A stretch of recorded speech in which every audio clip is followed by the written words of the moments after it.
Prvi študijski dan je za vsakega študenta in študentko posebej pomemben, zaradi tega, ker vstopa v neznano. Mi se tega zavedamo in mladim generacijam, letošnjim generacijam, ki vstopajo v študijski proces, smo z današnjim dogodkom v Cankarjevem domu predali pomembna sporočila glede vrednot, ki jih je vredno zasledovati, zato da bi bila njihova študijska pot in tudi kasneje njihova karierna pot uspešna.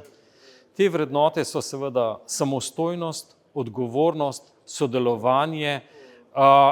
želja po znanju, podjetnost tudi, in te vrednote bodo naše študentke in študenti potem kasneje med študijem živeli na naši fakulteti, kjer je vse prisotno,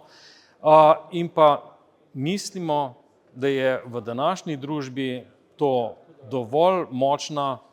garancija za njihov uspeh. Ob današnjem dnevu bi želel bruckam in brucom Fakultete za strojništvo sporočiti, da si v življenju in med študijem postavljajo ambiciozne in jasne cilje, da poskušajo na vsakem koraku, vsak dan pridobiti novo znanje in da so fokusirani, da študij končajo v zastavljenih rokih. Prepričan sem, da bodo skozi to pridobili vrhunska znanja in delovne navade, ki jim bodo koristila, da bodo uspešni v življenju, karkoli bodo že počeli. Tekom študija je nujno, da se